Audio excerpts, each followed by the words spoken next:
Bonjour,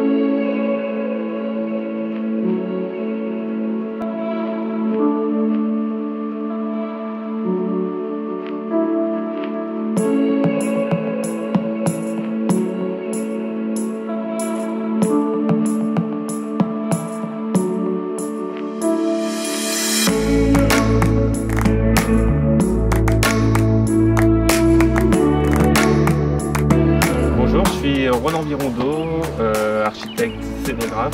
J'ai travaillé avec Mathilde Levaux sur ce projet qui s'appelle Forêt. Nous avons réalisé ce projet-là au Hangar Créalab au Mans lors d'une résidence qu'elle a réalisée dans nos locaux, mon local de travail. Nous avons cherché tout d'abord à réfléchir à un jardin qui ne soit pas vraiment un jardin qui parle de paysage.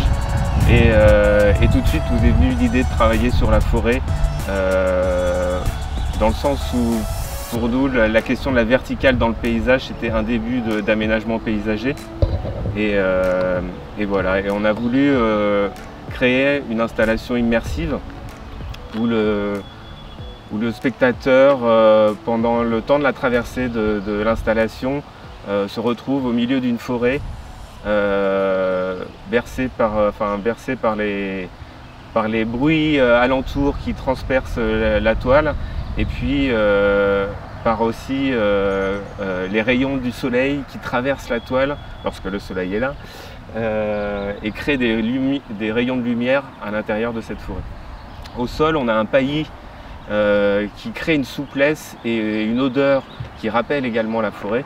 Chacun y verra sa forêt, son souvenir de forêt, avec ses rêves et son imaginaire, et peut-être ses peurs aussi, puisque la forêt a toujours été aussi, pour certains, le lieu de rencontre du loup et des brigands.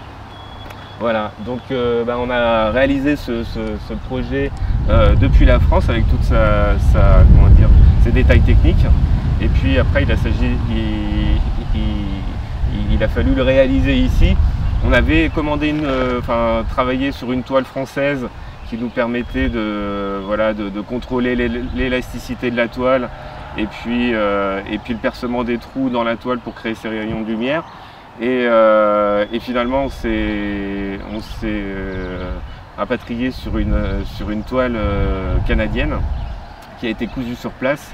Merci d'ailleurs à Connie qui a travaillé sur la couture de la toile.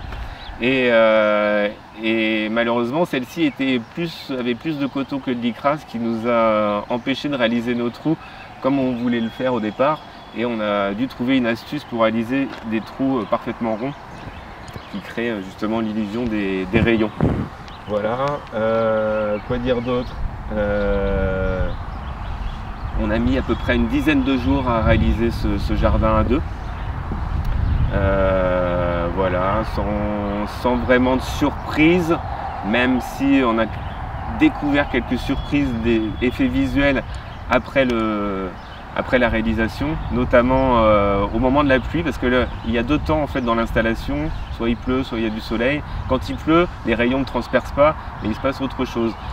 Déjà à l'intérieur, on est presque au sec, mais transperce quand même des petites gouttelettes de pluie, et le dôme devient étoilé et brillant. Et quand la pluie cesse, le dôme à l'extérieur, l'eau sur le dôme à l'extérieur s'évapore et crée une fumée qui lèche les parois du dôme.